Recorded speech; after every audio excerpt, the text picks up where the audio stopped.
Nah, udah direkam ya. Sip.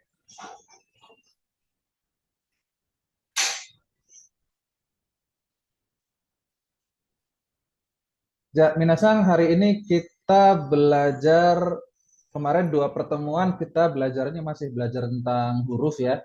Yang pertama malah lebih ke ngobrol-ngobrol aja, buat ngecek pengetahuan dasarnya, buat nge-share ilmu-ilmu tentang asal-usul huruf di Jepang gitu kan. Jadi belajar hiragana pun belum tuh di pertemuan pertama. Di pertemuan kedua, pekan lalu kita udah belajar tentang hiragana. Cuman emang hiragana itu hurufnya ada 46 banyak, dan itu kalau harus dibahas di kelas Zoom itu wah makan waktu banget itu. Jadi sengaja memang nggak dibahas di Zoom satu persatunya, A kayak gimana, I kayak gimana. Cuman pekan lalu Sensei cuma ngajarin secara prinsipnya aja. Jadi pertama pokoknya nulisnya itu dari kiri ke kanan, atas ke bawah, terus yang muter itu searah jarum jam. Jadi dengan melihat tabel hiragana sendiri, Sensei kita berharap teman-teman bisa bisa nebak-nebak sendiri nih cara nulisnya gimana, A gimana, I gimana gitu kan, berdasarkan eh, prinsip yang kemarin diajarin gitu. Terus untuk melihat contoh hiragana sendiri di Google itu banyak banget contoh tabel hiragana. Jadi bisa ngelihat contoh dari situ. Kemarin saya juga udah ngasih PR gitu kan buat latihan hiragana. Kalau misalnya nggak sempat googling gitu kan, ya udah yang kiriman sensei aja itu bisa di download, di print. Kalau misalnya udah selesai ngerjain, aduh tapi masih pengen latihan, di print lagi gitu kan. Atau langsung aja biar nggak ngeprint, print sekali langsung difotokopi 10 gitu kan, biar latihan terus sampai lancar gitu. Oke, seperti itu. Nah, sekarang ini pertemuan ketiga. Jadi kayak Herusang baru gabung sekarang ya. Biar tahu ini sekarang pertemuan ketiga nih Herusang gitu kan. Kemarin kita belum masuk ke bahasanya, masih belajar huruf. Nah, pertemuan ketiga ini baru kita belajar bahasanya, belajar tata bahasanya, belajar gimana komunikasinya ya. Jadi ini untuk tata bahasa emang baru masuk bab satu. Nah, sebelum masuk ke materi, saya pengen mastiin dulu. Takutnya Sensei udah ngomong cuap-cuap, ternyata layarnya masih nggak nyambung. Sensei mau ngecek dulu dong, yang kalian lihat di layar kalian apa udah sesuai dengan yang saya harapkan bukan ya? Kayak Ika, Dari Ika. Sensei. Oh ya, Iya. sip, berarti udah sesuai dengan yang saya harapkan. Iya, saya emang pengen ngajarin ini ya. Dai Ika. Dai Ika itu artinya bab satu. Jadi ini, nah ini contoh tulisan yang kemarin kita bahas ya. Ini contoh kanji nih. Ya, contoh kanji, ini juga kanji. Nah, setiap kanji itu punya arti. Dai itu artinya yang ke. Jadi buat nulis yang ke itu cukup satu huruf. Ini aja nih satu huruf. Ini aja artinya yang ke. Bacanya dai. Terus K ini artinya bab. Nulis bab itu nggak perlu tiga huruf BAB atau nulis apa namanya ya, nulis panjang-panjang ya, cukup satu huruf aja ini bacanya udah K. Jadi kayak, saya ulang lagi, kanji itu kayak emot. Jadi satu huruf itu punya artinya, punya bacanya. Saya mah kayak emot senyum gitu kan. Satu emot aja udah ada artinya, senyum, dan dibacanya ya senyum gitu. Ya, ada emot hati misalnya. Ya artinya biasanya kayak cinta gitu kan. Terus dibacanya ya ada yang bacanya love, ada yang bacanya hati, ada yang bacanya cinta ya. Pokoknya ada cara bacanya lah. Seperti itu. Ya itu kanji. Ya. Terus kan minasan kanji belum belajar nih ya. Nah, ini yang di atasnya ini cara bacanya gitu. Cara bacanya. Jadi orang-orang Jepang sekalipun ketika belajar huruf itu mereka mulai belajar huruf itu di SD sebenarnya. Cuman kalau mulai kenalan sama huruf ya TK ya, TK mulai kenalan sama huruf tapi sifatnya masih kenalan, belum belajar serius yang dibebankan harus bisa baca gitu belum. Nah, di SD itu baru mereka belajar hiragana. terus belajar katakana, terus baru belajar kanji. Urutannya sama lah kayak kita di sini. Ya nanti kita juga urutannya sama gitu, hiragana, katakana, kanji. Nah, jadi anak-anak SD itu mereka ditargetin udah bisa tuh baca hiragana sama katakana. Tapi untuk kanji, kanji itu jumlahnya ada ribuan ya. Karena setiap kata itu ada kanjinya, dan berarti ada berapa kata dalam bahasa Jepang, ya itulah kanjinya ada banyak ribuan. Jadi ketika SD itu nggak cukup waktunya untuk belajar semua kanji gitu. Jadi anak kelas 1 SD, 2 SD, 3 SD gitu, kanji belum banyak yang tahu. Nah, setiap ada kanji, itu kadang dikasih cara bacanya pakai hiragana. Nah, makanya ketika belajar bahasa Jepang, yang tujuannya buat kerja atau kuliah di Jepang, belajar huruf Jepang jadi penting. Ya, karena harus bisa baca tulisan Jepang di dunia kerja atau di dunia kuliahnya. Kecuali kalau belajar bahasa Jepang tujuannya untuk hobi, untuk cosplay, untuk nonton anime, untuk wisata, nah itu mah terserah sesuai kebutuhannya aja. Nggak belajar tulisan juga nggak apa-apa. Tapi kalau untuk kerja atau kuliah ya harus bisa tulisan bertahap gitu. Nah, ketika ada kanji nggak bisa bacanya, cara bacanya pakai hiragana. Berarti hiragana juga harus bisa. Jadi kalau hiragana pun nggak bisa, ya tetap nggak bisa baca. Gitu. Nah, kok ini cara bacanya sekarang pakai romaji? Iya, ini akal-akalannya Oki Sensei aja, ya. Karena kan teman-teman belajar hiragananya baru satu pertemuan nih kemarin nih. Jadi belum belajar semuanya, jadi belum lancar gitu kan. Makanya di sini saya kasih cara bacanya itu pakai romaji. Aslinya kalau di Jepang mah nggak ada yang namanya cara baca ya pasti hiragana gitu. Ini biar teman-teman di sini bisa ngikutin aja ya. Ini baca dari Ika artinya bab 1. Oke. No apa namanya? Ngebahas masalah contoh tulisan aja udah 10 menit sendiri. Oke. Nah, sekarang masuk ke bahasanya. Nah, sekarang gini, coba bayangin deh. Kita kan belajar bahasa asing nih ya.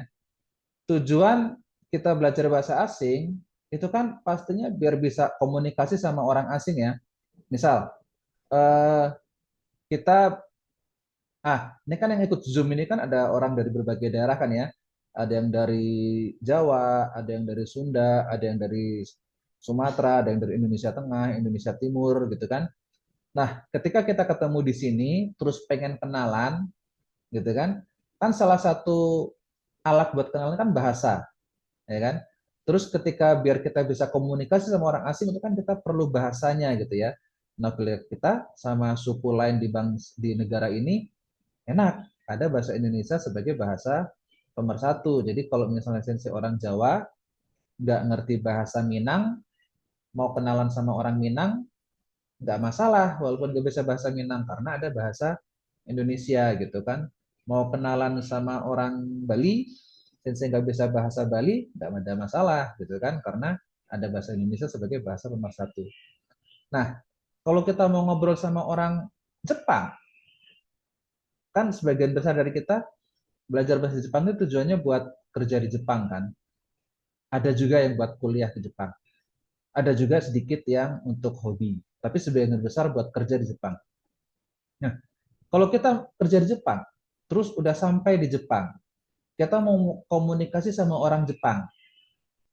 Itu kalau kita mikirnya, kan ada bahasa pemersatu, bahasa internasional, bahasa Inggris. Oh, tidak bisa. Ya, karena orang Jepang itu punya nasionalisme yang tinggi. Mereka bangga dengan bahasanya sendiri dan mereka ya lebih suka menggunakan bahasa Indonesia, bahasa Jepang, bahasanya sendiri. Jadi nggak banyak orang Jepang yang bisa berbahasa Inggris. Kalaupun bisa, kebanyakan orang Jepang yang bisa bahasa Inggris itu pelafalan bahasa Inggrisnya kesulitan karena sistem hurufnya di Jepang itu kemarin kita udah belajar di hiragana ya. Sistem hurufnya itu kan per suku kata ya. A, I, U, E, O, K, Ki, Ku, Ke, Ko. Terus nggak semua konsonan itu ada dalam bunyi bahasa Jepang. misalnya mau bilang bahasa Inggris, thank you. Bunyi TH-nya itu thank. Itu di tabel hiragana nggak ada gitu. Terus gimana orang Jepang kalau ngucapin bunyi bahasa Inggris? Ya medok, medok banget gitu. Mau bilang thank you, orang Jepang bilangnya thank you. Mau bilang misalnya eh, komputer, orang Jepang jadi komputer gitu. Mau bilang apa? Hamburger jadi hamburger gitu. Jadi kalau kita ngandelin bahasa Inggris, siapa jago bahasa Inggris? Bahasa Inggris kan bahasa internasional.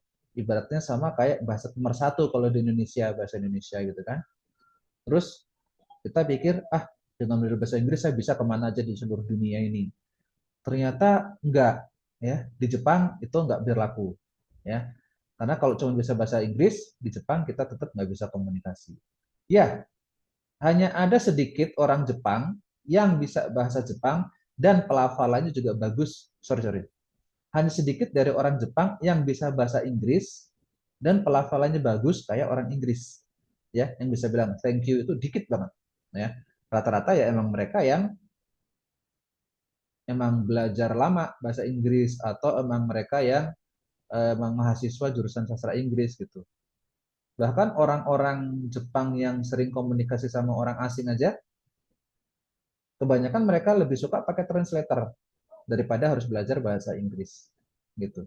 Jadi emang tujuan kita belajar bahasa asing itu kan biar kita bisa komunikasi sama orang asing gitu kan. Tapi kalau kita orang asing terus tiba-tiba ngajak ngobrol kan aneh gitu ya. Lah, siapa lu tuh ngajak ngobrol gitu kan katanya. Kita nggak kenal gitu kan. Tutup papasan sama orang, bro mau kemana? Lah, siapa lu gitu kan.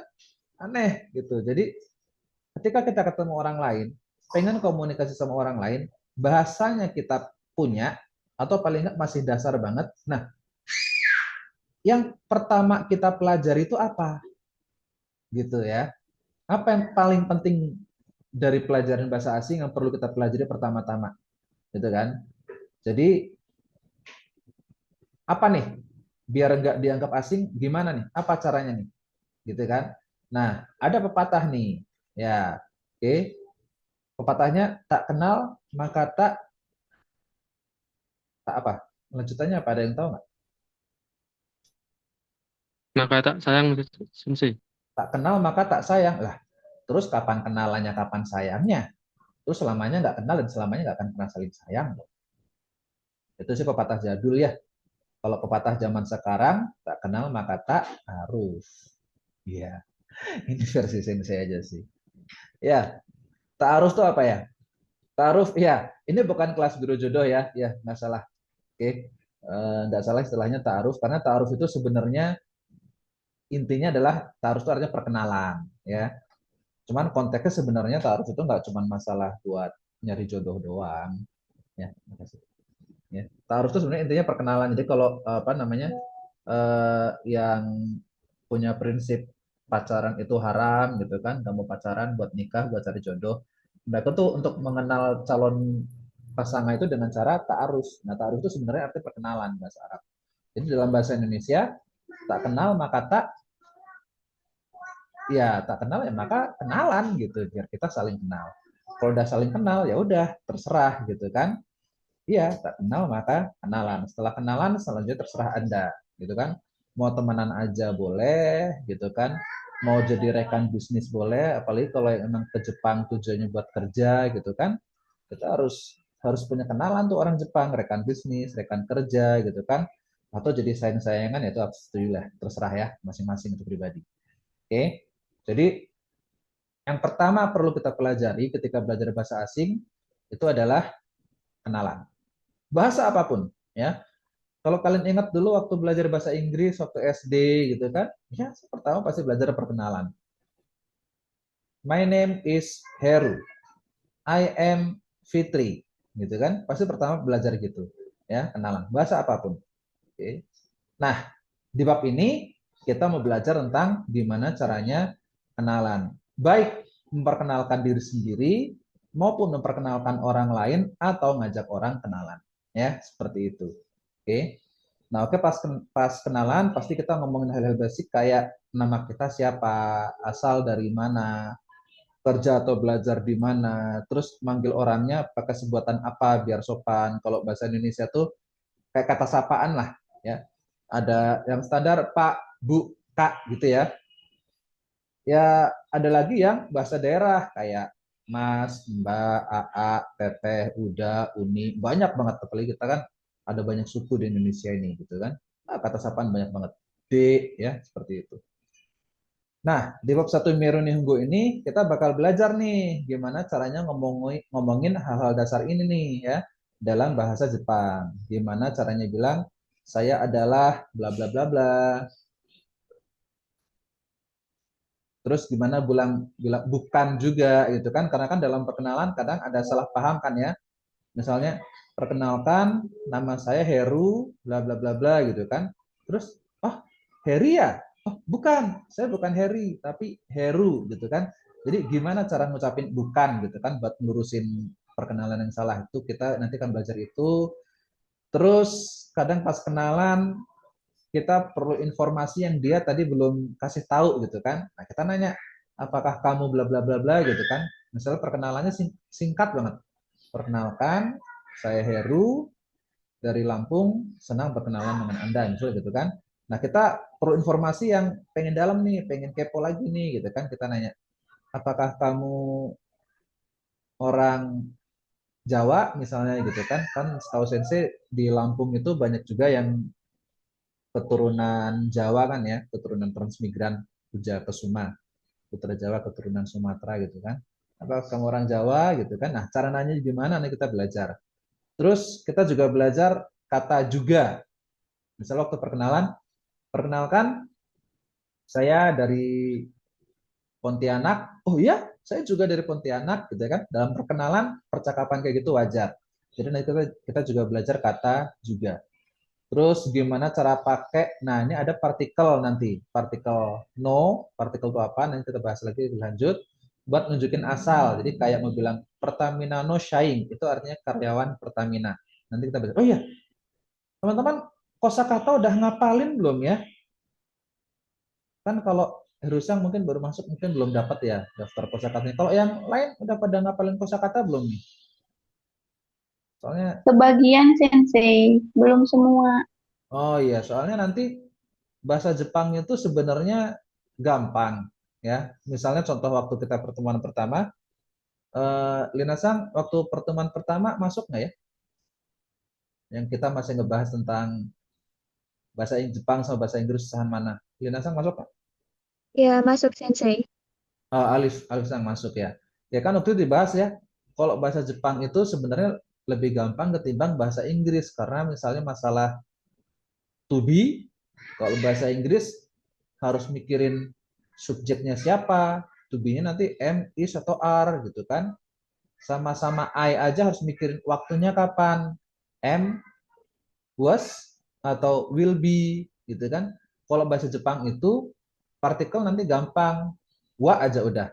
Nah, tinggal masukin kosakatanya nih yang penting gimana. Makanya ngapalin kosakata jadi penting. Karena kalau tata bahasa itu rumusnya ya udah gitu-gitu aja ya. Kosakata yang nanti kita perlu masukin. Nah, makanya hafal kosakata penting. Nah, buat yang belum hafal kosakata, ya udah eh, boleh sambil dibuka tuh filenya. Tapi kalau HP-nya buat buka Zoom mungkin agak repot kali ya. Lebih enak kalau misalnya Zoom-nya dibuka pakai laptop, komputer, HP-nya buat buka file yang daftar kosakata gitu lebih enak. Oke. Nah, kita belajar nyebutin saya karyawan Pertamina misalnya gitu. Saya mahasiswa UI Universitas Indonesia misalnya gitu kan. Nanti kita belajar kayak gitu. Terus plus cara manggil orang biar sopan. Nah, kalau bahasa Jepang itu pakainya salah satunya sang. Makanya tadi saya sering nyebut sang gitu kan. Alif sang, Heru sang.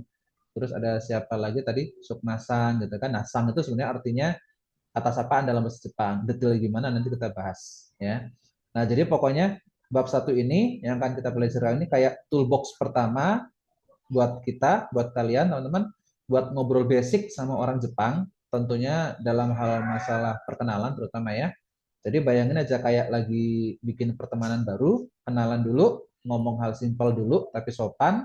Nah, dari sini nih, nanti bahasa Jepangnya bakal mulai terasa hidup banget buat kita. Percakapan nanti bisa lanjut. Kalau udah kenal, nanti buat ngomongin yang lain-lain tuh enak ya. Bahkan hanya 100 nggak? Itu nanti juga bisa kalau mau.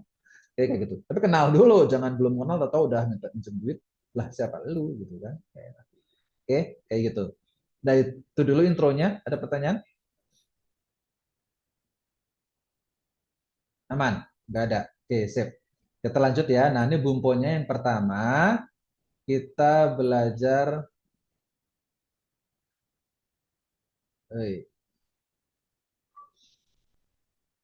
Kita belajar polanya ini. Yang pertama, ada pola kalau kita mau ngenalin diri, kita bilangnya sebutin orangnya dulu, siapa, terus ada kata adalah, meskipun ini nggak harus disebutin, terus sebutin keterangan.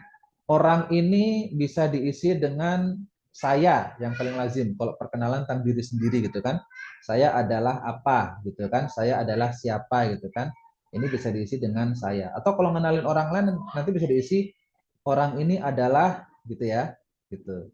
Nah, terus keterangan ini bisa diisi dengan banyak hal tentang apa yang mau kita sampaikan gitu kan. Bisa yang paling standar ya perkenalan berarti nama gitu kan. Bisa diisi dengan nama, bisa umur, bisa suku, keluarga negaraan, pekerjaan, apalagi ya. Umur tadi udah nyebut umur belum?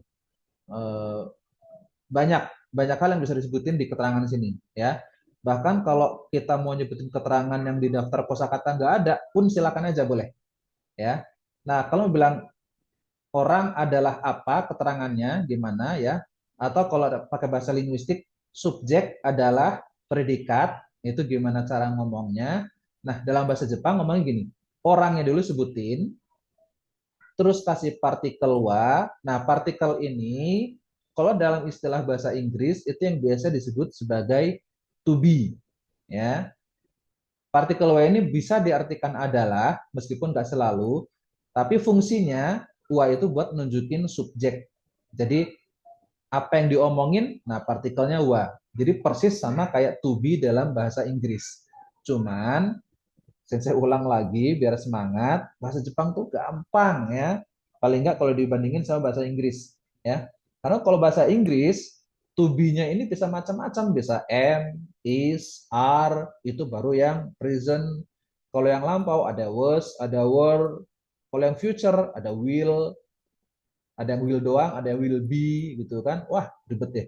Nah, kalau bahasa Jepang ini to be-nya partikelnya pasti udah wa, gak usah mikirin yang lain-lain ya.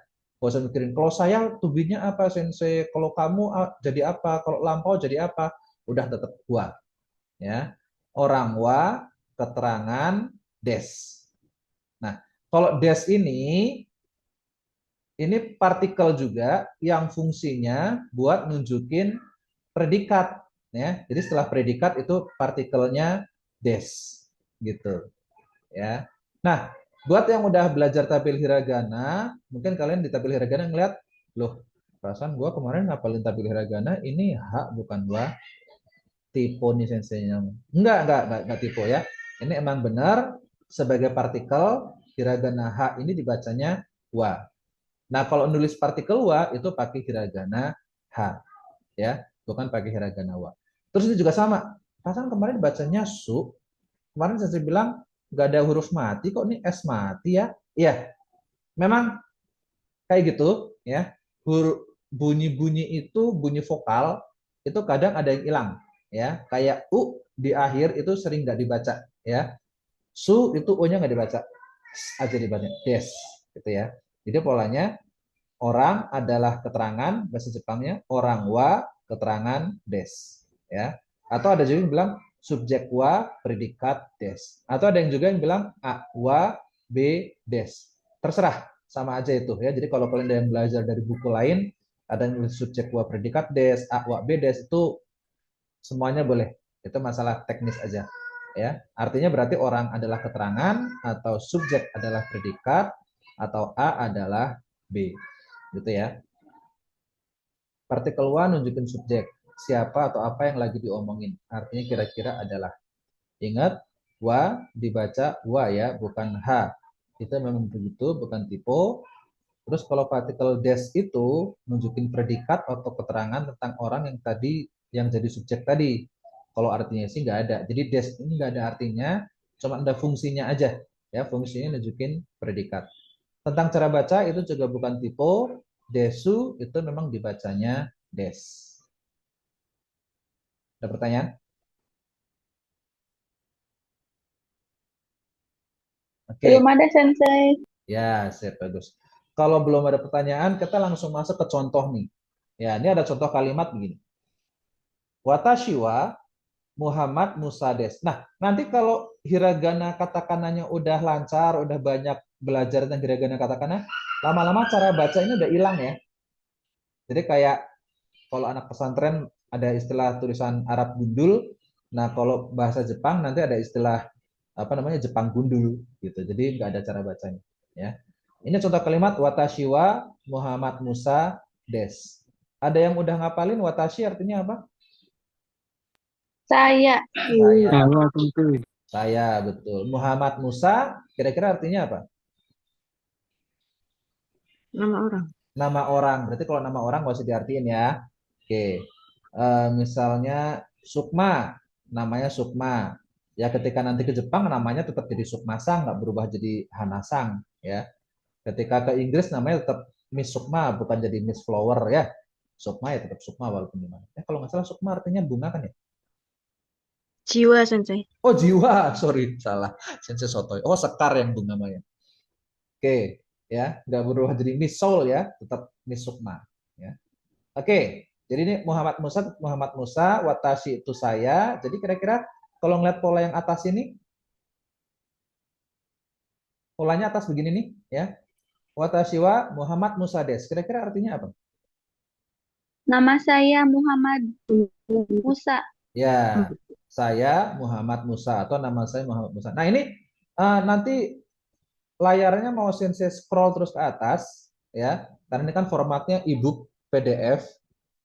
E-booknya Miru Nihongo ketikan sensei sendiri, ya promosi. Kalau yang mau pengen punya ebook ini Miru Nihongo boleh hubungi admin buat beli ya. Kalau e-booknya ini nggak dikasih gratis, ini dijual ya karena ini ketikan sendiri, jadi ada hak kekayaan intelektual yang perlu dihargai gitu ya. Tapi kalau yang udah tampil di Zoom, ini silakan ilmunya dimanfaatkan, silakan gratis ya, nggak apa-apa. Semoga berkah buat yang punya ilmu. Tapi kalau bukunya, kalau ada yang pengen mau ya itu nanti beli, chat aja adminnya, mau punya dong ya apa e-booknya Miru Nihongo biar bisa belajar sendiri, scroll sendiri gitu ya. Nah ya kalau sekarang belum punya e-booknya berarti ini nanti mau sensei scroll ke atas, rumus ini biar nggak hilang udah dicatat belum nih? Yang ini. Udah, Sensei. Udah Udah. Sensei. Oke, sensei scroll ke atas ya. Oke, scroll ke atas tar ininya hilang nih ya. Ya, saya Watashi Muhammad Musa des artinya saya Muhammad Musa, betul ya. Oke. Contoh lain misalnya ini. Watashi wa dakse des. Watashi sama dengan ini saya, dakse apa? Murid. Murid. Murid, pelajar. Oke, siswa. Watashi wa dakse des artinya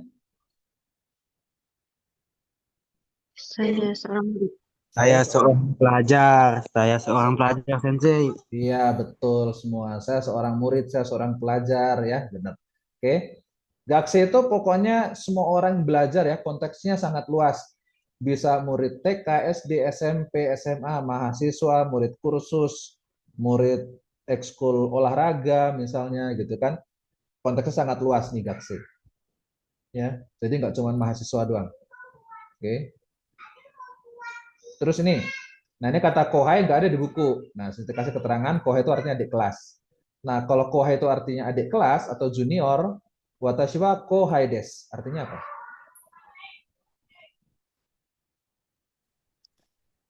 Saya seorang adik kelas.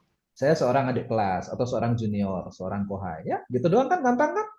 Iya, tinggal tinggal bumponya mah gampang.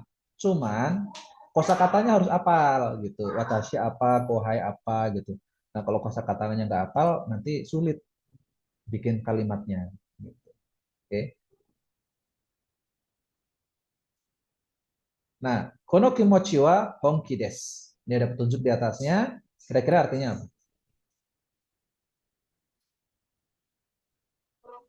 Perasaan ini serius. Iya, Mungkin. mungkin. Coba kalau nggak yakin, oh ternyata benar lah. Gitu, bahasa Jepang mah gampang. Intinya wades-wades doang. Ya, intinya wades-wades doang. Tinggal ngapalin subjeknya mau diisi apa, predikatnya mau diisi apa. Nah, inilah yang harus ngapalin kosakatanya nih, gitu kan? Gitu. Oke. Oh iya, ini ada catatan. Pelajari angka untuk nyebut umur. Nah, untuk nyebut umur, umur orang Indonesia kan rata-rata maksimal 60 ya, rata-rata. Meskipun yang namanya rata-rata itu berarti ada yang lebih dari itu, ada yang kurang dari itu gitu. Kalau di Jepang itu yang sampai 100 lebih banyak ya. Makanya Jepang butuh banyak perawat buat merawat lansia. Mereka panjang umur gitu. Nah, untuk bisa nyebut umur, kita harus bisa nyebutin angka dari 0 sampai 99. Nah, untuk angka 0 sampai 9 dulu deh. Udah pada hafal?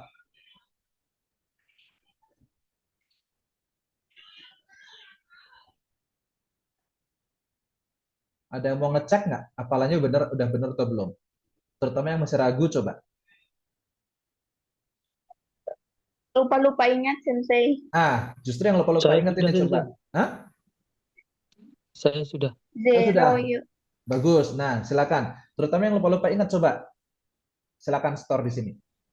Dari satu Sensei. Shinisan Apa yon dari nol? goroku nana hachi go kyuju. Oke, Mochidul Linasang. Mohon maaf tadi kepotong. Dari 0. Shinisan yon goroku nana hachi jukyu. Q dulu baru Ju. Iya, Sensei kebalik. Iya, nggak apa-apa, namanya juga baru belajar. Dan bagus banget berani coba ya, karena kebanyakan orang ketika masih takut salah, masih ragu-ragu, ketika lupa-lupa, justru malah nggak berani ngomong. Akhirnya ya udah nggak bisa-bisa gitu. Ya, justru yang udah bisa lah yang harus banyak berani latihan gitu. Oke, seperti itu. Ya, jadi 0 sampai 9 itu zero. Mana muka saya? 0 sampai 9 jari saya mana? Eh, zero, zero, ichi, ni, san, yong, go, roku, shichi, hachi, kyu. Cuman emang ada beberapa angka yang cara bacanya ada dua. Kayak 4 itu bisa dibaca yong, bisa dibaca shi. 0 itu bisa dibaca zero atau re, atau kadang-kadang karena bentuknya bulat itu sering dibaca maru sama orang Jepang karena bentuknya bulat, maru itu artinya lingkaran, bulat. Terus 9 itu bisa dibaca Q atau ku. Jadi bahasa Jepang, bahasa Cina sama bahasa Korea itu karena negara satu rumpun bahasa banyak yang mirip ya. Jadi kalau kalian ingat pernah main QQ, ngumpulin angka 9, kok mirip bunyinya? Ya karena memang bahasanya satu rumpun. Dan Cici juga Sensei. Hah? Nana dan Cicinya juga. Iya, ada dua. Nana sama Cici juga ada dua. Oke, seperti itu. Nah, kalau udah hafal 0 sampai 9, 0 sampai 9, untuk ngapalin lanjut sampai ke 99, kita cuma perlu ngapalin satu kosakata doang, yaitu ju. Ju itu artinya 10 atau puluh. Ya. Jadi ju itu buat nyebutin angka 10 atau puluh atau puluhan. Jadi kalau misalnya mau bilang 10 ya udah ju aja. Kalau 20, 2 itu ni, 10 ju, 20 ni ju. 50, 5 itu go, 10 itu ju, 50 goju. Gitu aja gampang. Oke, dan seterusnya. Terus kalau mau bilang 26, ya udah diterjemahin satu-satu. 26. 2 itu ni, 10 itu ju, bukan zero ya, ju, 6 itu roku. 26 ni ju roku gitu. Ya, jadi nyebutinnya gampang. Oke. Ya, tapi ada syaratnya sih. Hafal dulu 0 sampai 9 plus puluhan. Ya. Jadi kalau 0 sampai 9 itu enggak hafal ya susah juga. Ya. Tapi kalau udah hafal mah gampang. Ya.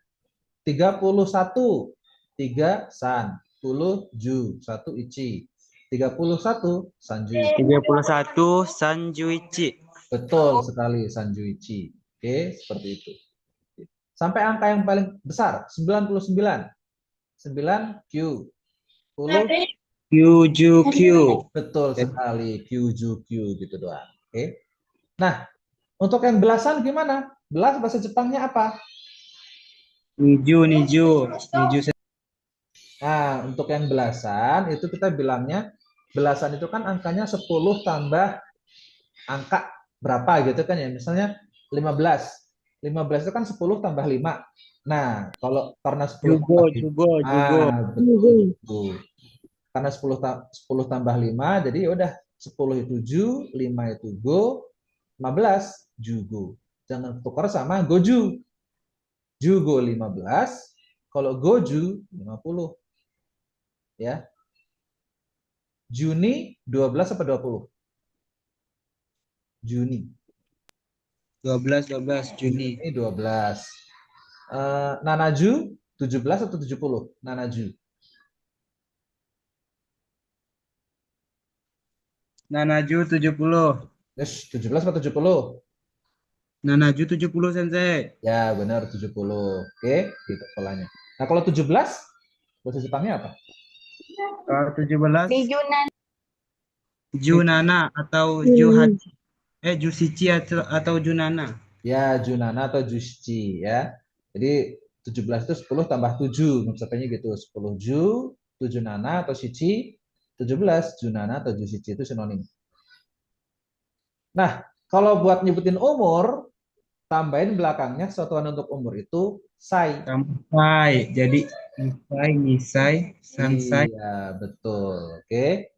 Seperti itu. Ya, jadi kalau misalnya umurnya 13 tahun ya Ju Sansai. Gitu. Saya 13 tahun, watashi wa Ju Sansai desu. Gitu. Oke. Tapi hati-hati, ada angka-angka yang kadang berubah ya. Oke. Sama misalnya kayak angka ichi ketemu sai, itu bacanya bukan ichi sai. Ada yang tahu? Isai Sensei. Iya, isai ya. Ichi ketemu sai bacanya isai. Terus ada hachi 8 juga sama.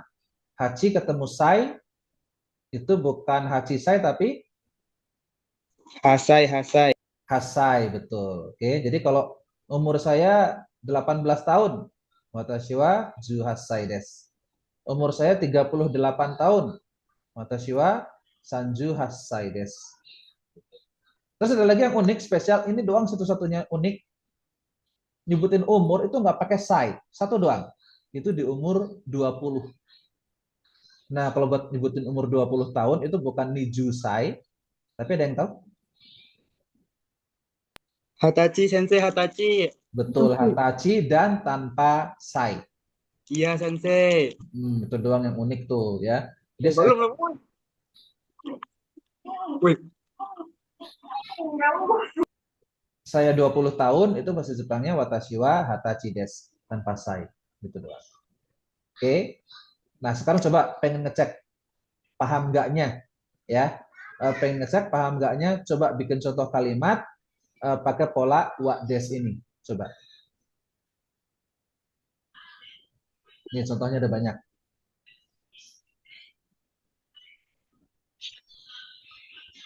So, pasang. Hai, doso.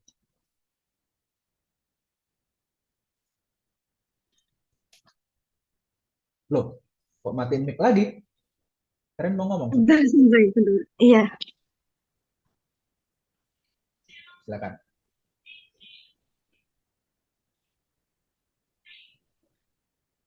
Watashi wa salah. Indonesia wa kirena kuni desu. Apa tuh artinya? Indonesia adalah negara yang indah. Sip. Meskipun pola kata sifat belum belajar, intinya tetap wades-wades juga. Ya, itu betul. Oke. Oke, ada contoh yang lain?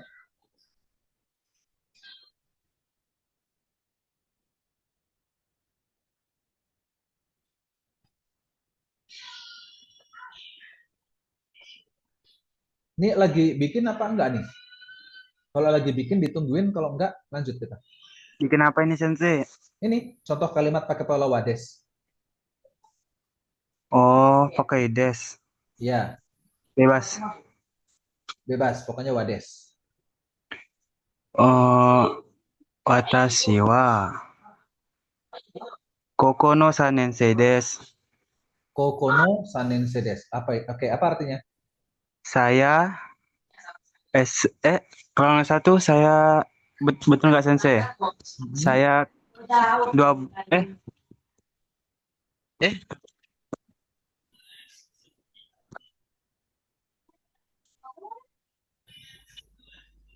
Gimana? Watashi wa koko sanense desu. saya kelas 12 SMA mungkin Sensei. Iya, betul. Iya. Cuman tadi kalau secara harfiah bilangnya kelas 3. Sang Iya itu ya. 3. Sanense kelas 3. Kalau di Iya. Indonesia kelas 3 SMA itu sama aja kelas 12. Ya, betul. Oke, kayak gitu doang. Gampang. Oke, Oke, arigato Sensei. oke, Kucera Koso. Nah, buat yang ini karena kita waktunya terbatas, buat yang nggak sempat bikin contoh kalimat atau masih ragu-ragu takut salah ngomong di YouTube, aduh direkam disiarin di YouTube salah malu gue gitu kan. Ya nggak masalah nanti boleh sampaikan contoh-contoh kalimatnya di grup WhatsApp ya, biar nanti kita bahas rame-rame. Ini salahnya ini yang bener, ini udah bener gimana gitu ya.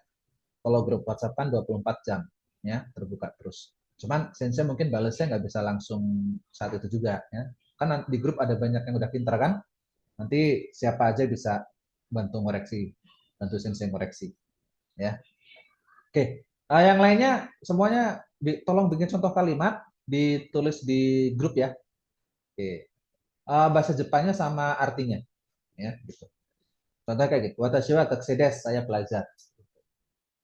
Oke, ada pertanyaan? Belum ada Sensei. Sip. Kalau nanti baru kepikiran ada pertanyaan, ya nggak masalah. Itulah gunanya grup, ya. Tanyain di grup. Wah, kalau sudah selesai baru kepikiran mau nanya, ya tanyain aja di grup, ya. Gitu. Jadi biar grupnya hidup, biar grupnya rame, diskusi, gitu. Oke.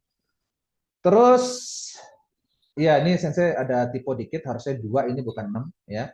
Kedua, kita belajar tentang kata sapaan, ya.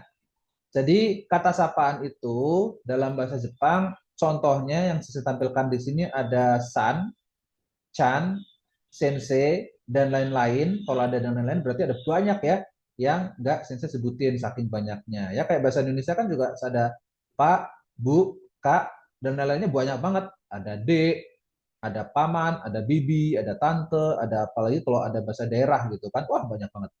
Oke, ya. Nah, sang itu artinya Pak, Bu, Kak, Dek, Mas, Mbak, banyak banget artinya. Karena sang itu pokoknya kata sapaan, cuman sang ini uniknya untuk semua jenis, untuk semua orang bisa dipakai. Jadi nggak ngelihat jenis kelamin, nggak ngelihat umur, nggak ngelihat status gitu kan. Jadi bisa untuk laki-laki, bisa untuk perempuan, jadi bisa diartikan Pak, bisa diartikan Bu, bisa buat yang lebih dewasa, bisa buat yang lebih muda, jadi bisa diartikan Kak, bisa diartikan D, bisa di pokoknya sang itu kata sapaan. Artinya apa? Tergantung ya. Kalau bahasa Indonesia kan kata sapaan masing-masing ya. Kalau sang ini untuk semua siapapun bisa dipanggil dengan kata sapaan sang ya. Kalau di Indonesia kan kadang kita misalnya kayak tadi saya mau manggil Alfi gitu kan. Mbak Alfi atau Mas Alfi nih takutnya salah salah jenis kelamin nih gitu kan. Bukan Alfi, Alif tadi ya. Mas Alfi atau Mas Alif atau Mbak Alif nih gitu kan. Karena Alif kan bisa laki bisa perempuan. Nah, kalau sang itu aman ya. Kita nggak usah mikir ini orangnya laki perempuan nih, terus salah manggil lagi. Sang itu bisa buat laki, bisa buat manggil perempuan. Tua, muda, siapa aja bisa dipanggil sang. Ya. Kalau Chang, Chang itu bunyi C ini itu bentuk manja dari S. Jadi chan itu bentuk manja dari sang. Ini sama kayak bahasa Indonesia ya, anak-anak Indonesia yang masih kecil gitu kan, sering cadel, S-nya sering kedengaran kayak C gitu kan, misalnya eh, mama, mimi, cucu gitu kan, cucu kan pasti susu gitu kan, S-nya berubah jadi C. Atau misalnya banyak nama perempuan nih biasanya, S. Banyak bunyi-bunyi S itu berubah jadi C, misalnya Risa jadi Ica, Salsa jadi Caca gitu kan. Ya sama, Jepang juga sama, C itu bahasa manja dari S. Jadi Chang itu bahasa manja dari Sang. Nah, karena bahasa manja, Chang ini biasanya dipakai buat manggil anak kecil, ya. Karena anak kecil kan biasa masih manja gitu kan. Ya, misalnya kalau yang udah terkenal di Indonesia itu ada Shin-chan, ya. Shin-chan itu kan nama aslinya Shinnosuke, ya. Tapi karena dia masih kecil, nah dipanggilnya Shin-chan gitu. Oke. Atau buat manggil orang dewasa juga bisa, tapi biasanya orang dewasa itu perempuan gitu. Karena kan eh, secara gender biasanya perempuan itu kan pesannya lebih manja ketimbang laki-laki gitu kan. Jadi manggil perempuan dewasa juga bisa dipanggil Chan, cuman syaratnya kita harus sudah dekat dulu, udah akrab dulu sama perempuan itu gitu kan. Jadi kalau baru kenal manggil Chan itu kesannya malah nggak bagus, kayak ih SKSD banget, baru kenal udah manggil Chan, udah pakai manggil panggilan manja gitu gitu kan. Itu Indonesia juga sama kan, kalau kita mau manggil orang pakai panggilan manja kan ya harus sudah akrab dulu gitu kan. Gitu. Kalau masih baru kenalan atau manggil pakai panggilan manja, panggilan sayang kan malah malah orang jadi ilfil gitu kan. Gitu. Ya. Atau kadang anak kecil. Nah, anak kecil kan belum bisa ngomong sang nih. Ya anak kecil manggil siapapun Cang gitu kadang ya. Misalnya ada anak kecil Shinchan, dia masih cadel gitu kan. Ya manggil orang dewasa laki-laki pun juga Cang gitu kan. Oh Yamada Cang gitu. Karena dia nggak belum bisa ngomong sang, bisa juga. Sensei. Nah, sensei ini juga kata sapaan nih, ya. Jadi kalau di daftar kosakata atau biasanya kita tahu kata sensei itu artinya guru, pekerjaan. Nah, sensei ini juga bisa dipakai buat kata sapaan, ya. Kata sapaan biasanya dipanggil kata sapaan pakai sensei itu ya biasanya guru, ya, biasanya guru. Ya guru apa aja? Ya, kalau di Indonesia ya guru bahasa Jepang doang, ya, atau guru bela diri Jepang, ya. Guru karate, guru kendo, guru aikido dipanggil sensei, ya. Karena emang itu olahraga dari Jepang. Nah, kalau di Jepang sana ya guru matematika, guru fisika, ya semuanya dipanggil sensei juga. Gitu. Ya, kecuali mungkin kalau ada guru bahasa Arab di Jepang ya manggilnya ustaz. Ada guru bahasa Perancis di Jepang ya dipanggilnya mungkin monsieur sesuai bahasanya masing-masing gitu ya. Oke. Nah, ada yang unik, sensei itu selain buat manggil guru, ternyata sensei juga dipakai buat manggil dokter. Ya, ada dokter itu juga kadang dipanggil sensei juga, ya. Nah, kalau dalam bahasa Cina, itu kadang pengucapan sensei itu suka dibaca shinse. Nah, kalau shinse kalian pasti sering dengar tuh kata shinse ya, tabib-tabib pengobatan Cina. Ya emang bahasa Jepang itu sensei. Ini sering dipakai buat nyapa guru. Dan lain-lain itu banyak ya, apalagi kalau kalian yang hobinya nonton anime, dorama, ya itu banyak banget kalian nemuin kata sapaan. Ini ada nama Alfi, kata sapanya pakai Kung, itu juga kata sapaan juga Alfi Kung. Selain itu ada Alfi, ada Dono, ada Sama, ada macam-macam banyak ya. Oke, cuman saking banyaknya saya cuma tampilkan 3 contoh aja di sini. Nah, penggunaan kata sapaan itu perhatikan hanya dan harus digunain waktu nyebut nama orang lain, ya. Hanya itu maksudnya gimana? Hanya untuk orang lain karena kata sapaan itu bentuk penghormatan, ya. Jadi sombong banget kalau dipakai buat diri sendiri, ya. Watashi wa oki sang des. Wah itu sombong banget gitu kan. Jadi sebenarnya nggak boleh ya kalau saya nyebut saya sensei itu sebenarnya nggak boleh di Jepang, ya. Saya adalah Oki Sensei itu kalau di Jepang sebenarnya nggak boleh, itu dianggapnya sombong banget, ya. Ya cuman kalau di Indonesia ya buat ngebiasain ke teman-teman, jadi sensei sering bilang sensei. Padahal itu sebenarnya kalau secara budaya nggak boleh, ya. Gitu. Terus harus dipakai pas nyebut nama orang lain, karena kalau nggak dipakai itu dianggap songong, nggak sopan. Ya, kamu manggil nama orang, tapi udah dewasa gitu kan, langsung panggil aja, Simbolon mau kemana? Wah, bisa marah itu. Ya, harus Pak Simbolon mau kemana gitu kan, gitu. Ya, Pak Unang mau kemana gitu kan, seperti itu. Harus ada kata sapaannya. Ya. Nah, di Jepang juga sama, harus ada kata sapaan. Contoh misalnya ini, Ano katawa Musa Sandes. Nah, ketika nyebut nama orang lain, nah kalau dicontoh di sini kan nyebut nama sendiri nih. Watashi wa Muhammad Musa. Saya Muhammad Musa, nama sendiri. Nah, nggak pakai kata sapaan sang. Nah, ketika contohnya nyebut orang lain, nah sang itu harus dipakai. Contohnya ini. Ano katawa Musa Sandes. Ano kata artinya apa? Orang itu sensei. Orang itu, ya, tapi sopan. Ya, ada ano kata, ada ano hito. Ano katanya lebih sopan. Jadi kalau ano kata itu sensei lebih suka ngartiinnya beliau. Ya, beliau lebih sopan. Kalau ano hito dia. Ya, ano hito itu dia, ano kata itu beliau, jadi lebih sopan. Jadi ini ngomongin orang lain nih, bukan ngomongin diri sendiri. Ano katawa Musa Sandes. Artinya apa? Beliau itu Musa. Yes, sangnya diartikan apa? Pak Musa. Iya, nyebut nama orang lain harus pakai kata sapaan, ya. Pak Musa. Oh iya, nah, benar. Beliau itu Pak Musa. Ada yang unik, kata sapaan dalam bahasa Jepang itu di belakang nama, ya. Jadi kalau kita nyebutnya Pak Musa, Paknya di depan, bahasa Jepang kata sapaan di belakang, Musa Sang, bukan Sang Musa, ya. Jadi di Jepang tuh nggak ada Sang Yamada, nggak ada Yamada Sang. Di Jepang nggak ada Sang Kancil, nggak ada Sang Kancil, ya. Adanya Kancil Sang, kalau memang ada orang namanya Kancil, ya. Nah, terus kata sapaan buat guru juga, sensei itu juga naruhnya di belakang nama. Makanya manggil saya, nama saya Oki, itu manggilnya Oki Sensei, bukan Sensei Oki. Ya, gitu. Oke. Jadi kalau manggil gurunya, mungkin ada yang pernah belajar bahasa Jepang di tempat lain gitu kan, manggil gurunya nama dulu baru Sensei, ya. Ani Sensei, bukan Sensei Ani. Ya. Sukma Sensei, Lina Sensei gitu ya, bukan Sensei Lina. Ya, Lina Sensei gitu. Jadi kata sapaan di belakang nama. Bahasa Korea, bahasa Cina, Mandarin juga sama kayak gitu. Kata sapaan di belakang nama. Nih, masih ngomongin Pak Musa. Jadi ada kata sapaannya, ya. Musa Sangwa, Gakse Deska, artinya apa? Musa Sangwa, Gakse Deska artinya apa? Musa Sang ya Pak Musa, Gakse siswa. Saudara Musa Apakah adalah Pak pelajar, Musa seorang seorang pelajar. pelajar? Sip. Kalau ada kaknya berarti pertanyaan, ya. Ya, Jadi artinya Pak Musa seorang mahasiswa kah? Gitu. Iye, kai shain des. Iye artinya enggak, bukan.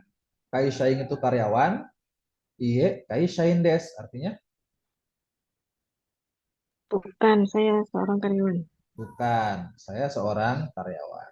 Gitu ya. Jadi nyebut nama orang lain pakai kata sapaan sang, chang, sensei, tergantung kebutuhan. Nah, ini contoh yang salah. Watashi wa Smith-san desu. Nah, nyebut nama sendiri pakai sang, ini salah. Ya, sombong banget, ya. Oke, hey, siapa lu? Ya. Oke, mahasiswa mau bilang saya Smith. Harusnya gimana kalau cuma mau bilang saya Smith? Watashi wa Sumi. Ya, watashi wa Smith des aja tanpa sang. Ya, gitu. Oke. Ano kohai wa Anisan des. Ano kohai artinya junior itu. Jadi artinya apa ini? Junior itu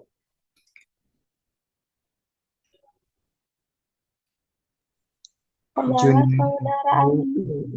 junior itu adalah saudara Ani atau Kak Ani atau Mbak Ani. Kalau junior berarti D ya, D Ani. Oke, seperti itu. Tapi kalau bahasa orang Indonesia mah kalau manggil junior langsung nama aja ya, jarang pakai kata sapaan ya. Ani gitu ya. Kalau di Indonesia. Adik kelas itu bernama Ani. Iya, kalau di Indonesia manggil adik kelas itu kadang biasanya nggak pakai kata sapaan. Kalau adik kelas manggil kakak kelas, senior, senior baik dalam sekolah, kuliah, atau senior dalam pekerjaan, ya baru manggilnya pakai kata sapaan. Pak, Bu, sesuai kondisi.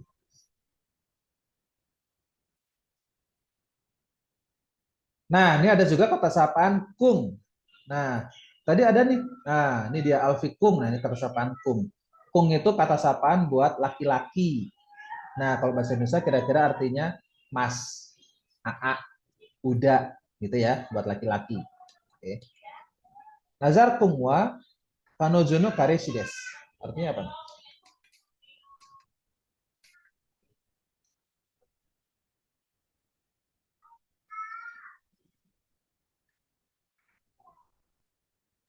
Mas Najar adalah pacarnya Mbak itu.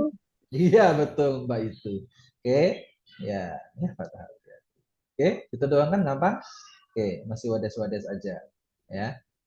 Nah, nanti berarti ada yang oke ya, bikin contoh kalimat dulu pakai kata sapaan. Berarti kalau pakai kata sapaan berarti harus ngomongin orang lain ya. Kan tadi contohnya saya siapa gitu kan. Nah, sekarang contohnya harus orang lain. Contohnya kayak ini ngomongin orang lain, ini ngomongin orang lain selangnya.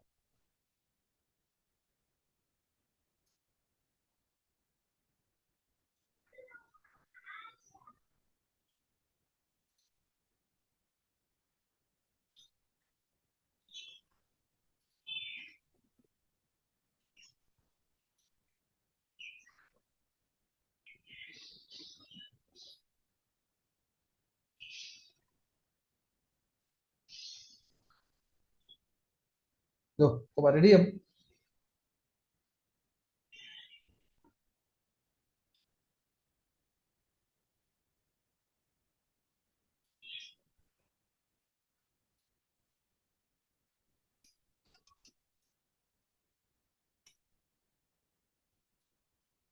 Lanjut. Lanjut, Sensei. Oke.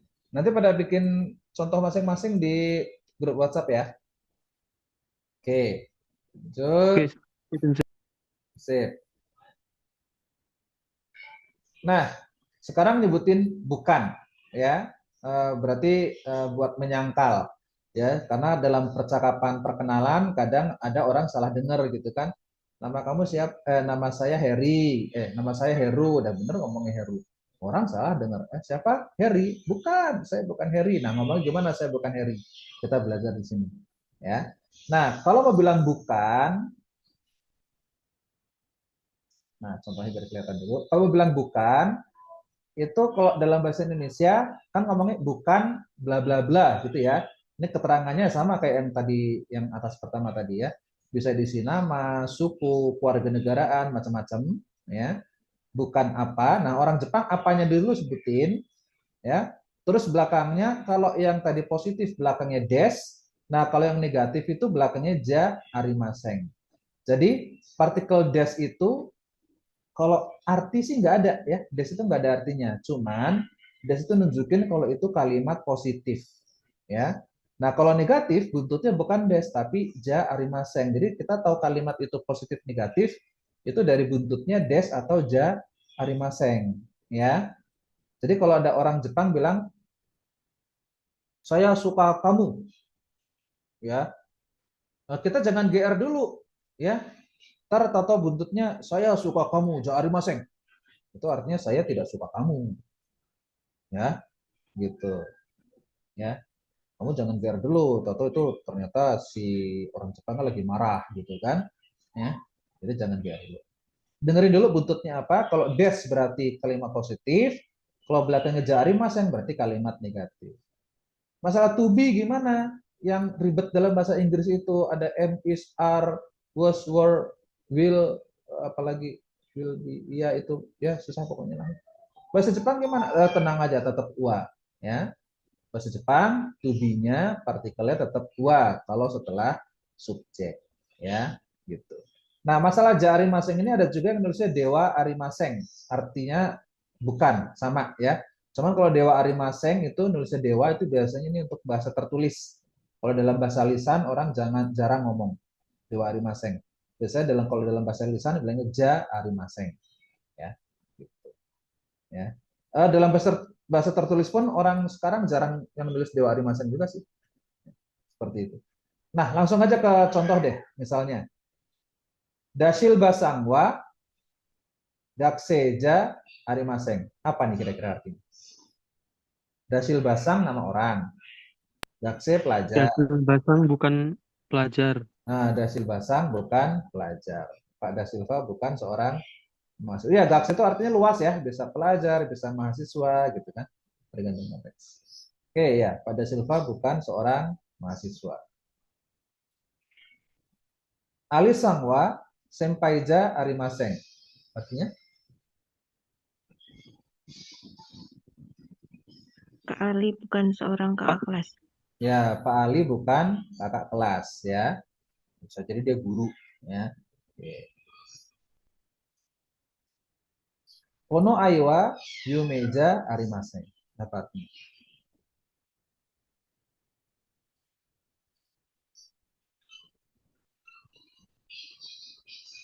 Cinta ini bukan mimpi, Sensei. Hai, langsung ada status dia di sini dah. Ada statusnya sekarang pakai bahasa Jepang. Gaya banget ya. Oke, ya betul. Cinta ini bukan mimpi. Ini benar setia. Oke, ayo bisalah bikin contoh kalimat yuk. Bisa yuk.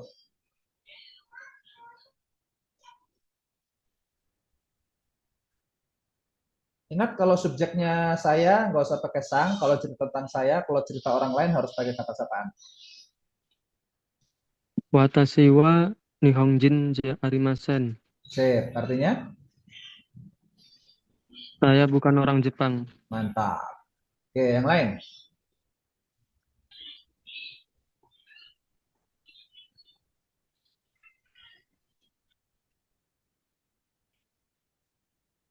Gimana? Nah, sepasang. Kuichi wa kuichi dari Maseng.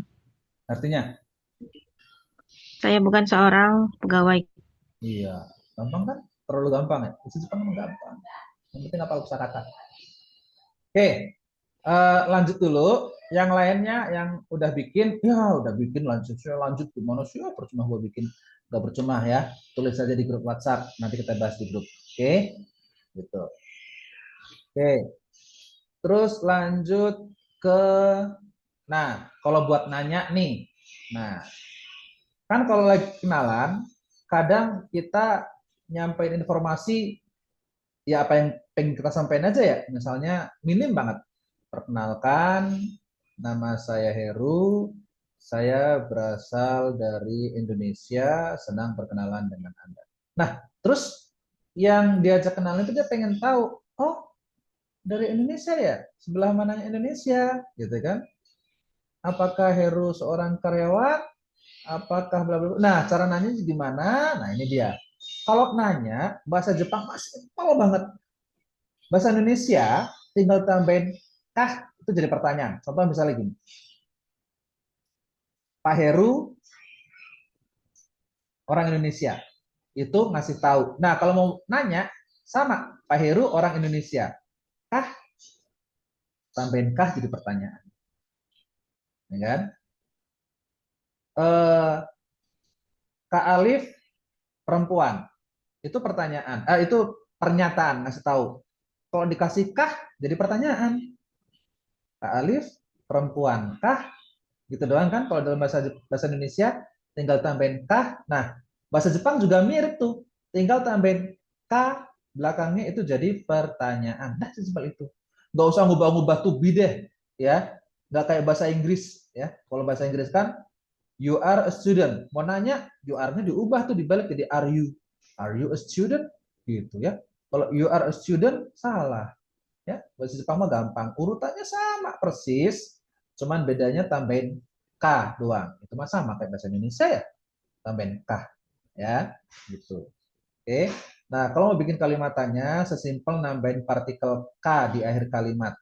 Ya namanya kalimat, ini kalimat ya. Bukan kosakata.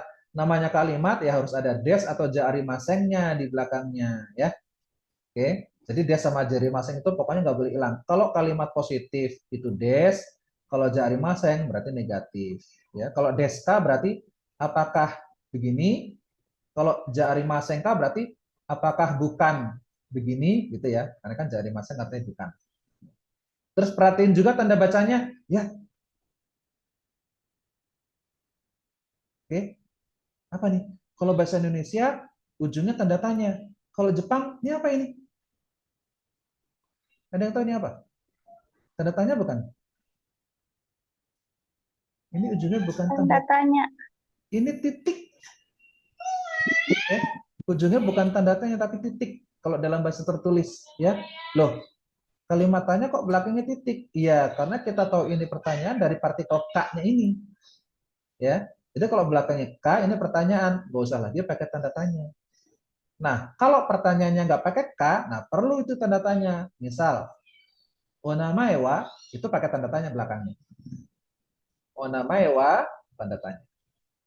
Gakusei desu ka, titik. Karena ada K. Oke, gitu cara baca. Tanda bacanya. Ya. Ini contoh. Ada kalimat Musa Sangwa Indonesia Jindes. Titik. Ceritanya sampai titik sini dulu, ya. K-nya nanti dulu. Musa Sangwa Indonesia Jindes. Musa Sang Pak Musa. Indonesia Jin orang Indonesia. Musa Sangwa Indonesia Jindes. Artinya Pak Musa orang Indonesia. Nah, tambahin K, ini jadi pertanyaan udah. Musa Sangwa Indonesia Jindes K, artinya Pak Musa orang Indonesia. Kah? Gitu. Ya, gitu doang. Jadi kalau bikin pertanyaan bahasa Jepang simpel. Gak usah dibolak-balik wa Musa Sang, gak usah, ya, tetap Musa Sangwa. Oke. Ya, artinya gitu. Ya. Pak Musa orang Indonesia kah? Nah, jawabnya misalnya, Hai, Indonesia Jindes. Apa nih artinya? Iya, orang Indonesia. Ya, saya orang Indonesia. Oke, gitu doang. Musa Sangwa Sensei desu ka? Apa artinya? Pak Musa seorang guru kah? Ya, kita lihat. Benar nggak? Ya, betul. Pak Musa guru kah? Terus jawabnya, Iye Sensei ja arimaseng. Artinya? Bukan. Saya bukan seorang guru. Ya, bukan. Dia bukan guru. Oh, berarti ini yang ditanya bukan Pak Musa, ya. Tapi orang lain nanyanya bukan ke Pak Musa, tapi ke orang lain. Misalnya ada orang namanya Yamada, nanya ke si Ibrahim, gitu kan? Yamada nanya ke Ibrahim, itu Pak Musa guru bukan sih? Pak Musa guru kah gitu kan? Terus Ibrahim jawab bukan, dia bukan guru, gitu, ya. Gitu. Jadi konteksnya kalau di sini diartikan dia berarti yang ditanya bukan Pak Musa. Kalau yang ditanya Pak Musa ya tentu di sini jawabnya saya bukan guru. Oke, itu tergantung konteks. Ano katawa donata desu ka? Apa artinya? Orang itu siapa? Orang itu siapa? Betul ya. Beliau siapa? Oh ya, ano kata sopan jadi beliau ya. Kalau ano hito dia. Iya sih kalau secara harfiah memang ano artinya itu, kata artinya orang, ano kata orang itu gitu ya. Cuman buat ngebedain antara ano hito sama ano kata, saya biasa lebih suka artinya ano hito itu dia, ano kata itu beliau. Biar kelihatan aja mana yang lebih sopan. Tapi kalau diartiin orang itu ya nggak salah, benar juga. Karena secara harfiah artinya memang orang itu. Orang itu siapa? Beliau siapa? Musa Sandes. Artinya beliau Pak Musa ya. Gitu. Oke gitu. Oh ya, perhatian nih cara jawabnya ya. Ada yang dijawab pakai hai iye, ada yang langsung pakai nama ya. Jadi kata tanya itu ada dua jenis pertanyaan ya. Ada pertanyaan yang sifatnya tebakan ya. Misalnya kayak apakah orang Indonesia? Apakah guru? Apakah hewan? Apakah berkaki dua? Apakah pemakan segalanya? Gitu kan? Kayak tulis apa tuh? Bilaga apa itu ya? Oke. Nah, kalau pertanyaan tebakan begitu, nah itu jawab pakai iya dan tidak atau iya dan bukan. Bahasa Jepangnya hai iye. Ya. Nah, kalau pertanyaannya pakai kata tanya seperti misalnya kayak siapa, berapa, di mana, kenapa dan sebagainya, itu jawabannya nggak pakai hai iye, langsung informasi yang diminta, ya. Donata siapa, nanya nama, berarti langsung informasi namanya, ya. Musa Sandes nggak usah pakai hai iye, ya. Langsung informasi namanya siapa. Oke, seperti itu. Ali sangwa Muslim desu ka? Artinya apa?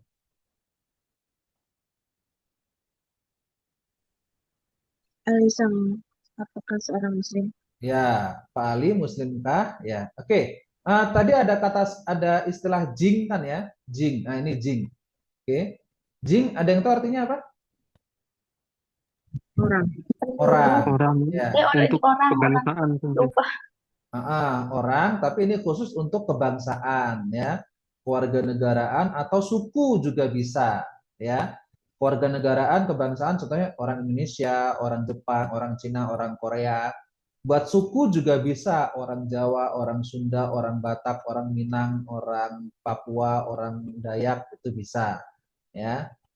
Kalau mau bilang Dayak, orang Dayak ya berarti Dayak Jing gitu ya. Mau bilang orang Bali berarti Bali Jing gitu, oke. Cuman nggak bisa buat nyebutin suku, buat nyebutin kota itu nggak bisa, ya. Jadi kalau mau bilang Watashi wa Padang Jing itu nggak bisa, ya. Saya orang Padang itu nggak bisa pakai kata ini, ya. Karena Padang itu nama kota, bukan nama suku. Kalau Minang Jing bisa, tapi kalau Padang Jing itu nggak bisa, ya. Kalau mau bilang saya berasal dari Padang, nah nanti kosakatanya ada lagi terpisah. Tapi kayaknya ada sih di bab 1 ya. Karakimasta. Nah, itu bisa. Padang Karakimasta. Saya berasal dari Padang, itu bisa. Ya. Tapi kalau Watashi wa Padang Jing, saya orang Padang, itu nggak bisa. Ya, karena Padang itu kota, bukan suku. Ya, kecuali kalau bilang saya orang Minang, baru bisa pakai Minang Jing. Ya. Saya orang Denpasar. Nah, nggak bisa pakai Jing. Ya, karena Denpasar juga sama, bukan nama suku, ya seperti itu. Ya, jadi jing itu hanya untuk kewarganegaraan atau suku. Termasuk buat nyebut agama itu juga nggak bisa ya. Saya orang Islam, saya orang Kristen itu nggak bisa. Ya, jadi untuk nyebut agama ya udah nggak usah pakai jing, langsung aja Muslim gitu. Ya. Oke. Karewa Mada Dokushin desu ka? Apa ini artinya? Keterangannya di atasnya tuh kosakatanya. Apakah dia masih jomblo? Pinter banget. Ya, dia masih jomblo nggak ya? Ya kalau bahasa gaul kira-kira gitu lah. Ya, oke. Wah, udah jam 20.15 aja. Aduh, 15 menit lagi. Oke, berarti kayaknya nggak sempat bikin contoh kalimat nih ya.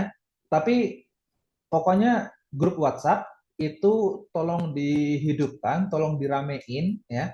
Kalian silakan bikin contoh kalimat sebanyak-banyaknya di situ. Pertanyaan-pertanyaan silakan di situ ya. Hidupin ya. Ini apalagi waktunya kita nggak sempat nih kalau bikin contoh kalimat di sini.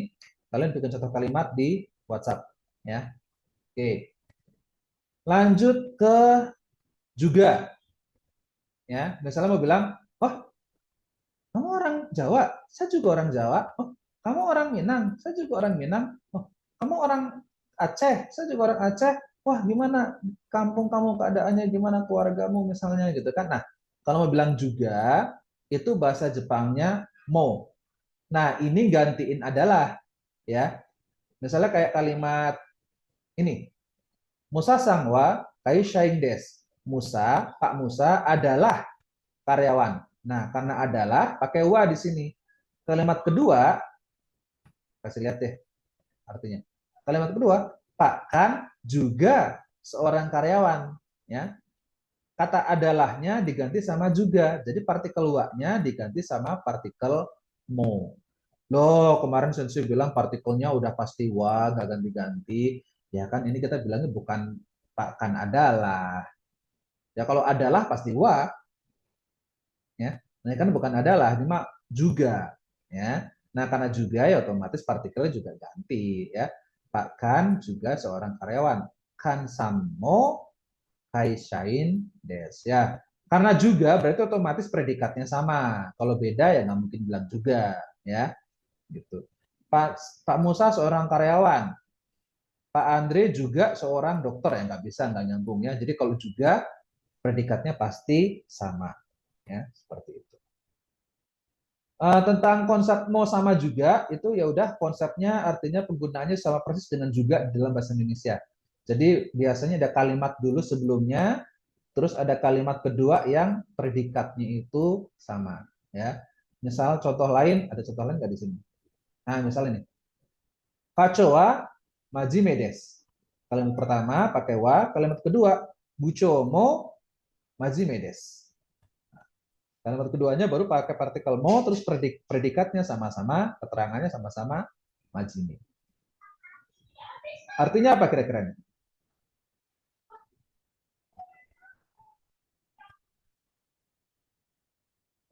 Tok, tok. Ya, Sukmasang. Pak Kepala Seksi rajin. Pak Kepala Bagian juga rajin. Iya, gitu doang. Gampang kan? Iya, tuh bener. Pak Kepala Seksi rajin, Pak Kepala Bagian juga rajin. Oke. Watashi mo aitai desu. Apa artinya? Saya ingin bertemu. Nah, ada mo-nya? Iya, Deng Sensei. Saya Saya juga ingin Saya bertemu. juga ingin bertemu. Oh ya? Iya, bener. Oke. Dah, gampang ya? Oke. Contoh kalimatnya di grup ya. Oke, nanti saya ulang deh di grup materi kita apa aja, terus bikin contoh kalimat per tata bahasa ya. Oke. Terus, nah, tadi siapa yang bilang? Belum kayaknya ya. Nah, ini kalau mau nyebutin pekerjaan sama lembaganya, ini pakai partikel no, ya. Oke, contohnya nih. Oke, sip.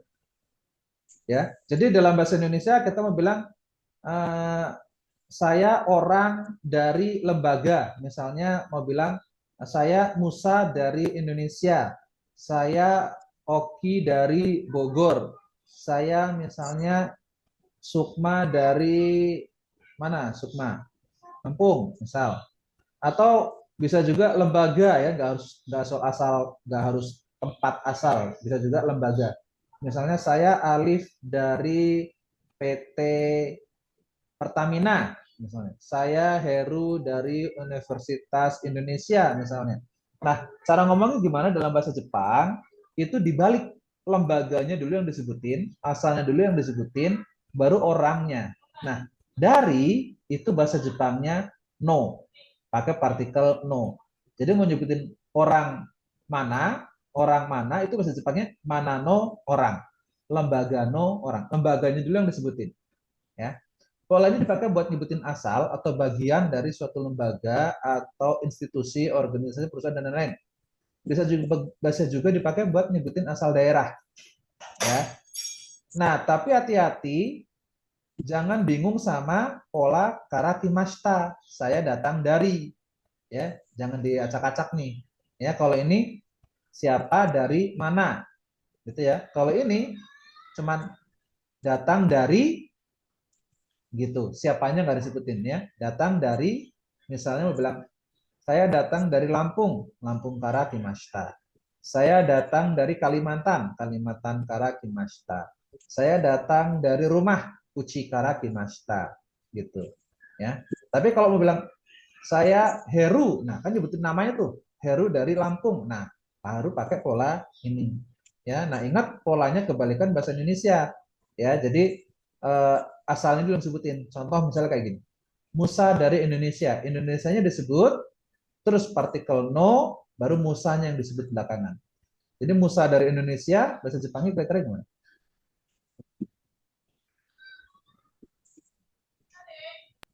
Musa karakimashita. Salah. Pakai partikel ini, pola ini.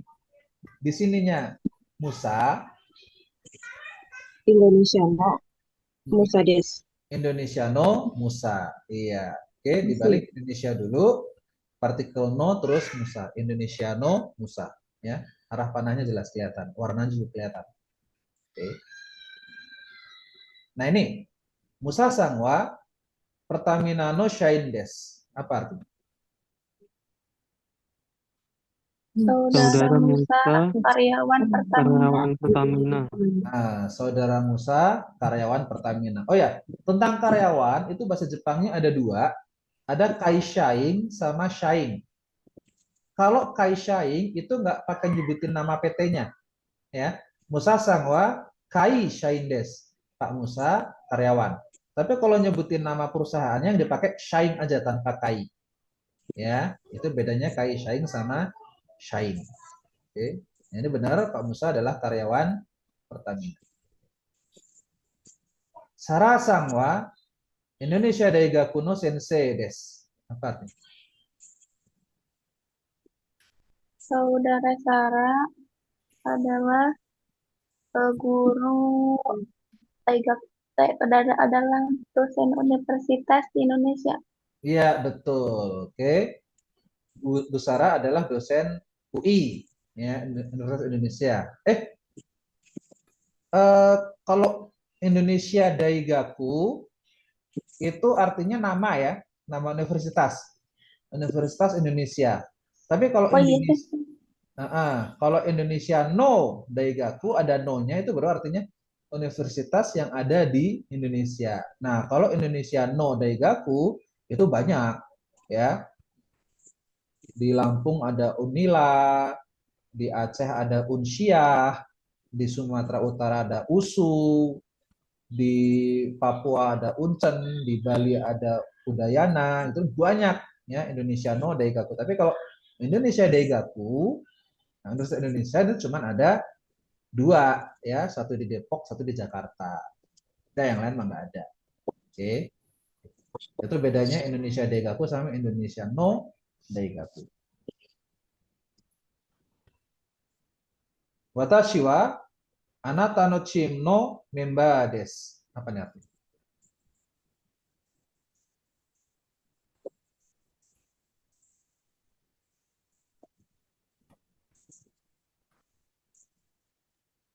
Aku adalah anggota timmu.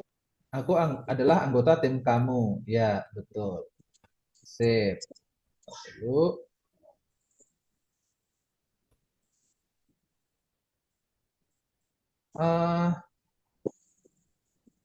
Mohon maaf, Irasan, kameranya nyala nggak apa-apa? Oh, nyala. Iya. Dimatikan ya? Iya.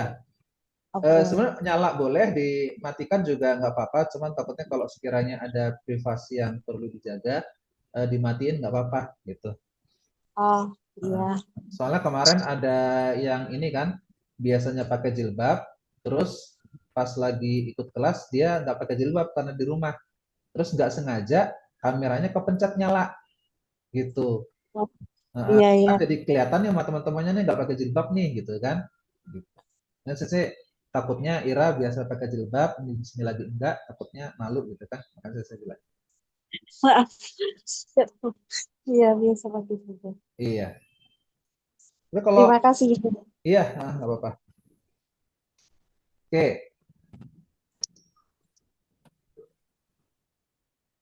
Wah, udah selesai pelajaran kita hari ini. Pas banget jam 20.26. Masih ada 4 menit lagi kalau buat mau nanya-nanya silakan. Ada pertanyaan? Sensei, aku mau izin tanya. Kalau Iya, silakan. penggunaan sensei sama QC itu gimana ya, Sensei, perbedaannya? Oh, oke. Kalian sensei mau absen nih ya. Ini ada 11 orang. 1, 2, 3, 4, 5, 6, 7, 8, 9, 10, 11. Ya, sensei screenshot dulu buat absen. Screen. Oke. Bedanya sensei sama kyoshi. Ada dua sih paling nggak perbedaannya ya. Yang pertama, ada berapanya nanti adekan lah. Pertama, bedanya sensei itu bisa dipakai buat kata sapaan maupun bisa buat pekerjaan. Kalau kyoshi itu hanya dipakai buat nyebut pekerjaan, nggak bisa buat manggil, ya. Itu pertama. Kedua, sensei itu kenapa bisa dipakai buat manggil? Karena sensei itu bermakna pujian. sensei itu bermakna nyanjung. Jadi bisa dipakai buat manggil orang lain. Ya. Misalnya kalian manggil ke saya, Oke Sensei, Ohayo gozaimasu, konbanwa dan sebagainya. Itu bisa buat manggil. Ya. Kalau kyoshi itu nggak bisa dipakai buat manggil, hanya buat pekerjaan karena kyoshi itu punya makna merendah. Gitu. Jadi kalau orang dipanggil kyoshi itu kesannya kita ngerendahin orang. Ya, nggak boleh. Ya. Terus ya, yang ketiga sensei itu maknanya memuji, kyoshi itu maknanya merendah. Jadi kalau mau bilang perkenalkan, saya guru, nah itu orang Jepang bilangnya watashi wa kyoshi desu, bukan watashi wa sensei desu. Karena kalau bilang watashi wa sensei desu itu kesannya kayak gue guru nih, lo harus hormat sama gue gitu. Oke. Tapi kalau watashi wa kyoshi desu artinya perkenalkan, saya guru tanpa ada kesan sombong gitu. Karena sensei itu maknanya menyanjung gitu. Seperti itu bedanya. Saya ulang lagi ya. Sensei itu maknanya memuji, kyoshi maknanya merendah. Kedua, sensei itu bisa dipakai buat manggil, kalau kyoshi hanya untuk pekerjaan. Itu aja sih. Arigato sensei jawabannya. Nah, bicara besar.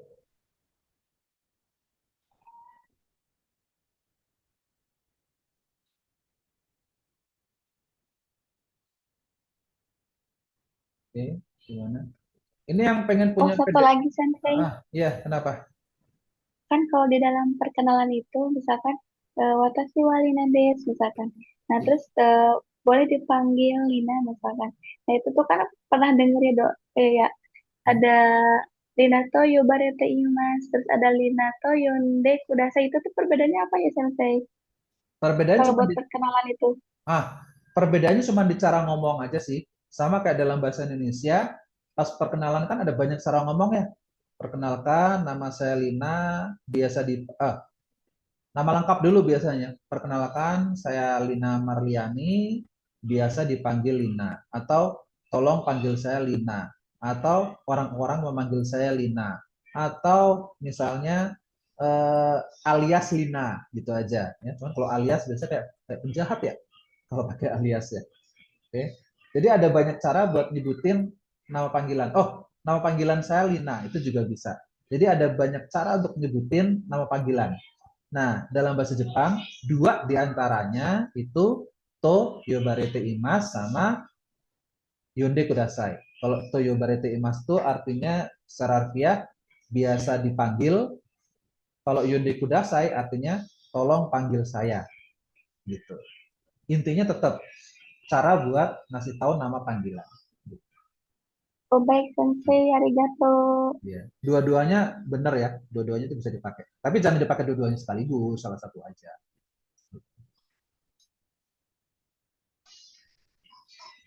Oke, sudah jam 20.30, mungkin kita akhiri sampai sini aja. Kalau misalnya ada pertanyaan yang baru terpikirkan setelah keluar, iya mau nanya ini lupa ya. Contoh-contoh kalimat segala macam itu kita lanjut di grup ya. Biar grupnya rame juga, biar enak. Ya. Terus buat teman-teman senpai, buat teman-teman yang udah jago bahasa Jepangnya, buat yang udah ke Jepang, biar nggak ngerasa, ih, gue di sini ngapain sih? Ternyata masih dasar banget, mubazir banget gue di sini. Biar nggak mubazir, jadi asdosnya sensei ya, bantu sensei buat ngasih jawaban-jawaban kalau ada teman-teman yang nanya, biar kita sharing-sharing ilmu. Karena nanti ketika ada senpai yang sharing ilmu, ilmunya kepake, bermanfaat buat teman-teman yang baru belajar, itu jadi amal jariah, jadi pahala itu. Ya, ketika nanti ditanya, kamu bahasa Jepangnya jago, siapa sih yang ngajarin? Oh, itu teman di grup, itu teman WhatsApp gitu kan. Gitu. Jadi ilmu mah jangan pelit-pelit ya. Jadi share ilmu. Pokoknya prinsip sensei, saya ajarin juga kalian, ketika kita bergaul sama orang-orang yang pintar, manfaatin buat cari ilmu. Ya, jadi buat teman-teman yang ngerasa baru belajar nih, ya, di grup ada yang pintar, jangan ngerasa minder, tapi jadiin mereka untuk cari ilmu gitu. Nah, buat yang udah pinter, ketika bergaul sama orang-orang yang belum pinter, yang masih di bawahnya, nah itu manfaatkan momennya buat share ilmu, buat berbagi ilmu, biar kita jadi orang yang bermanfaat. Jadi di grup ini, baik yang baru belajar maupun yang sudah pinter, kalian tetap punya peran penting di sini.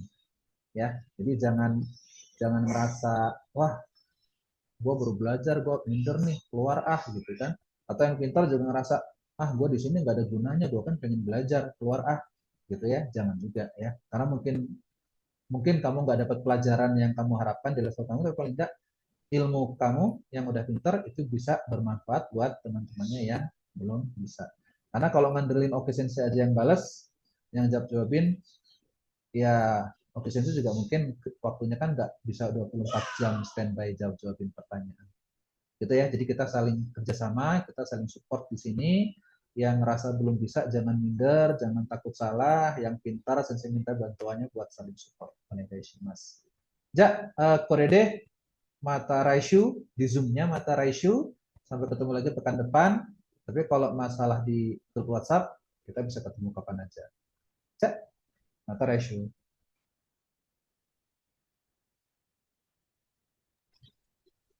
ありがとうございます、先生。Iya,こちらこそ。Izin di sini ya. Hai.